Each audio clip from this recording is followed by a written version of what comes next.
Assalamualaikum warahmatullahi wabarakatuh. Perkenalkan, nama saya Fargo Fartogi dengan NIM 2021311045. Jadi hari ini saya akan mempresentasikan tentang constraint satisfaction problem yang ada di buku Artificial Intelligence: A Modern Approach.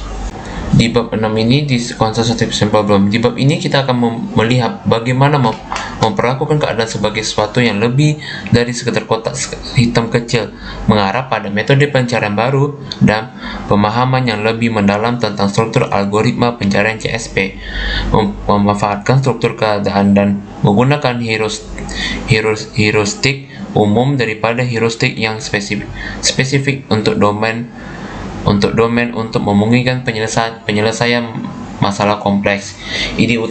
Ide utamanya itu adalah dengan mengeliminasi sebagian besar ruangan pencarian sekaligus dengan mengidentifikasi kombinasi variabel atau nilai yang melanggar kendala. Jadi CSP memiliki keunggulan tambahan bahwa tindakan dan mode transisi dapat disimpulkan dari deskripsi masalah.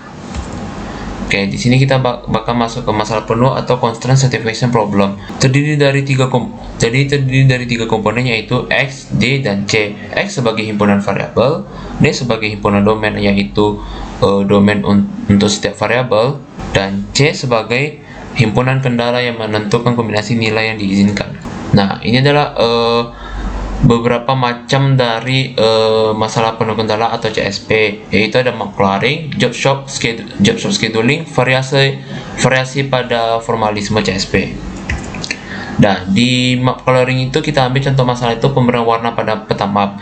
Misalkan kita setelah bosan dengan Rumania sedang melihat peta Australia yang menampilkan setiap negara, bagian dan wilayahnya.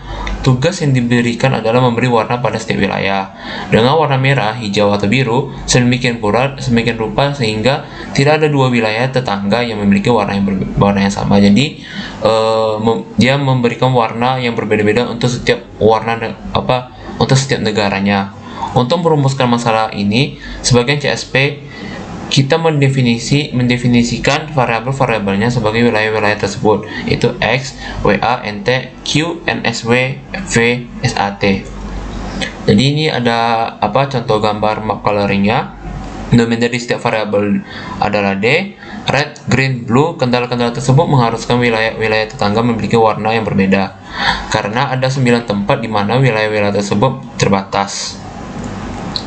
Nah, ada job scheduling. Job scheduling ini kayak kita contohin pabrik memiliki masalah dalam penjadwalan pekerjaan sehari-hari yang tunduk pada berbagai kendala. Dalam praktiknya, banyak masalah ini diselesaikan dengan teknik CSP. Pertimbangkan masalah penjadwalan perakitan mobil. Seluruh pekerjaan terdiri dari tugas-tugas dan kita dapat memodelkan setiap tugas sebagai sebuah variabel, di mana nilai setiap variabel adalah waktu mulai tugas tersebut, dinyatakan dalam jumlah menit bilangan bulan. Kendala-kendala dapat menyatakan bahwa satu tugas harus terjadi sebelum tugas lain. Misalnya, roda harus dipasang sebelum tutup velg dipasang, dan bahwa hanya sejumlah tugas tertentu yang dapat dilakukan secara bersamaan. Ini adalah contoh variabel dari job schedulingnya. Kami mempertimbangkan sebagian kecil dari praktikum mobil yang terdiri dari 15 tugas: memasang sumbu depan dan belakang, memasang keempat roda kanan kiri depan belakang, dan mengencangkan mur. Nah, ini adalah variasi pada formalisasi CSP. Jadi CSP paling sederhana melibatkan variabel yang memiliki domain secret dan terbatas, masalah pemberian warna dan pada peta, dan penjadwalan dengan batas waktu termasuk dalam jenis ini. Di variasi pada formalisasi CSP, di mana C1, C2, dan C3 adalah variabel bantu yang mewakili angka dibawa ke kolom puluhan, ratusan, atau ribuan. Kendala-kendala ini dapat dipresentasikan dalam hipergraf kendala, seperti yang ditunjukkan pada gambar berikut, gambar di samping ini. Sebuah hipergraf disimpul biasa lingkaran. Pada gambar ini lingkaran, dan untuk simpul hyper itu persegi seperti ini, yang mewakili kendala-kendala ARI, kendala yang melibatkan variabel-variabelnya. Dan kita masuk ke propagasi kendala inferensi dalam CSP. Jadi algoritma CSP ini dia memiliki pilihan, ia dapat menghasilkan penerus dan memilih penugasan variabel baru, atau ia dapat melakukan jenis inferensi khusus yang disebut dengan propagasi ganda.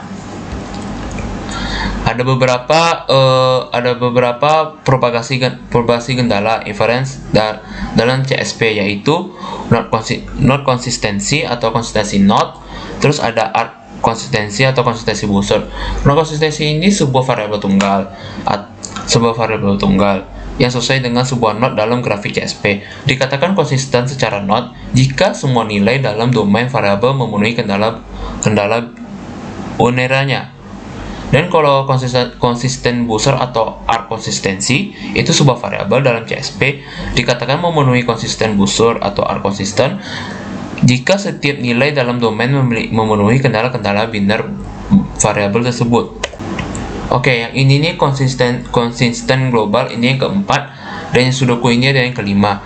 Jadi yang keempat itu ada konsistensi global. Kendala global sering muncul dalam masalah nyata dan dapat ditangani oleh algoritma khusus oleh efisien daripada metode umum yang telah dijelaskan sejauh ini. Ya, yang terakhir itu ada Sudoku. Sudoku kan kita udah tahu nih, Sudoku itu permainan yang populer yang di mana-mana lah kan, yang di mana-mana. Tapi apakah kalian sadar itu papan Sudoku itu terdiri dari 81 kotak. Beberapa di antaranya diisi awal dengan 1 hingga 9. Tantangannya adalah mengisi semua kotak yang terisi sedemikian rupa sehingga tidak ada angka yang muncul 2 kali dalam setiap berisi kolom atau kotak. Jadi satu baris kolom atau kotak disebut dengan sebuah unit. Oke, selanjutnya kita masuk ke breathtaking search for CSP atau pencarian breathtaking untuk CSP. Terkadang kita dapat menyelesaikan proses propagasi kendala dan masih memiliki variabel dengan beberapa nilai yang mungkin. Dalam kasus tersebut, kita harus mencari solusinya. Dalam bagian ini, saya membahas algoritma pencarian breathtaking yang bekerja pada penugasan spasial. Dalam bagian berikutnya, saya akan membahas algoritma pencarian lokal pada penugasan lengkap. Jadi breathtaking ini ada contohnya di sampingnya, itu pertimbangkan bagaimana pencarian dengan batasan kendala standar. Itu dapat dilihat di bab 3, dapat menyelesaikan CSP. Satu keadaan akan menjadi penugasan parsial dan satu aksi akan memperluas penugasan tersebut. Misalnya, menambahkan SW, merah atau SA untuk masalah pemberian warna pada peta Australia. Untuk CSP dengan N variabel dengan ukuran domain D, kita akan memiliki sebuah pohon pencarian di mana semua penugasan lengkap, dan oleh karena itu semua solusi berada di simpul daun pada ke dalam N. Jadi contohnya bisa dilihat di samping ini.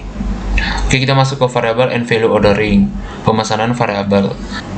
Jadi ini adalah contoh pilih variabel dalam urutan X1, X2 strategi ini ya, contohnya bisa kalian baca. Jadi kita masuk ke the structure of problem, ini ada di bawah contohnya. Pada bagian ini kita akan mengkaji cara untuk struktur masalah seperti dipresentasikan oleh grafik kendala ini. Dapat digunakan untuk menemukan solusi yang dengan cepat. Sebagian besar mendekati di sini juga berlaku untuk masalah selain CSP seperti penalaran probabilistik seperti ini. Jadi the structure of problem ini memiliki beberapa, yaitu ada chart set conditioning, tree decomposition, dan value symmetry. Jadi sekian dari presentasi saya, kurang lebih mohon maaf. Wassalamualaikum warahmatullahi wabarakatuh.